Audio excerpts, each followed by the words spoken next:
Matthieu, chapitre 15. Alors des pharisiens et des spécialistes de la loi vinrent de Jérusalem trouver Jésus et dirent: Pourquoi tes disciples transgressent-ils la tradition des anciens?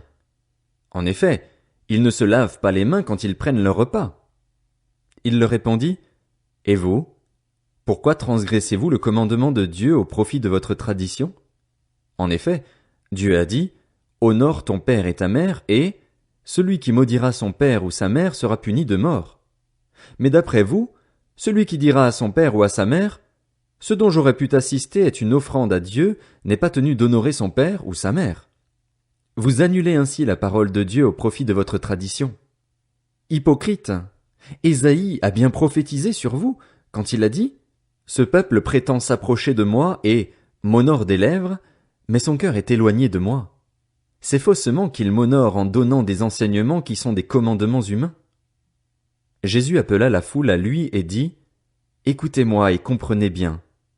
Ce n'est pas ce qui entre dans la bouche qui rend l'homme impur, mais ce qui sort de la bouche.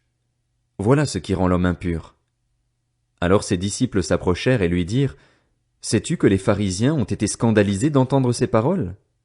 Il répondit: Toute plante que n'a pas plantée mon Père céleste sera déracinée. Laissez-les. Ce sont des aveugles qui conduisent des aveugles. Si un aveugle conduit un aveugle, ils tomberont tous les deux dans un fossé.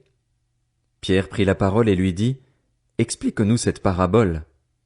Jésus dit: Vous aussi, vous êtes encore sans intelligence?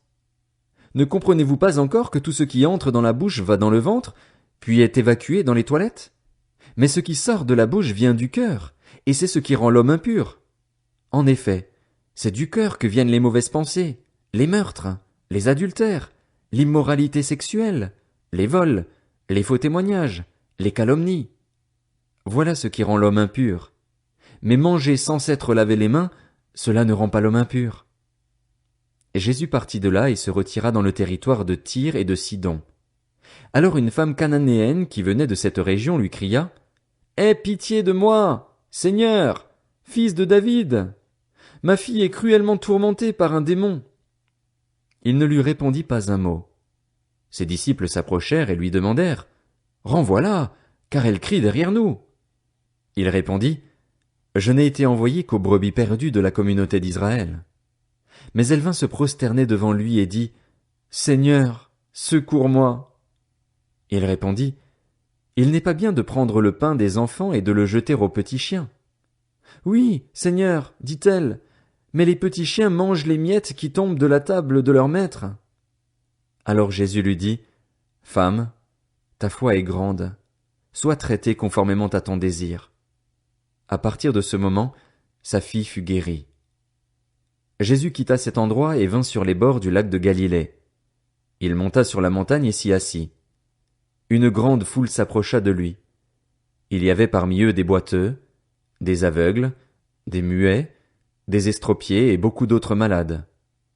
On les amena aux pieds de Jésus et il les guérit, de sorte que la foule était émerveillée de voir les muets parler, les estropiés être guéris, les boiteux marcher, les aveugles voir, et elle célébrait la gloire du Dieu d'Israël. Jésus appela ses disciples et leur dit: Je suis rempli de compassion pour cette foule, car voilà 3 jours qu'ils sont près de moi et ils n'ont rien à manger. Je ne veux pas les renvoyer à jeun, de peur que les forces ne leur manquent en chemin. Les disciples lui dirent: Comment nous procurer dans cet endroit désert assez de pain pour rassasier une si grande foule? Jésus leur demanda: Combien avez-vous de pain? 7, répondirent-ils, et quelques petits poissons.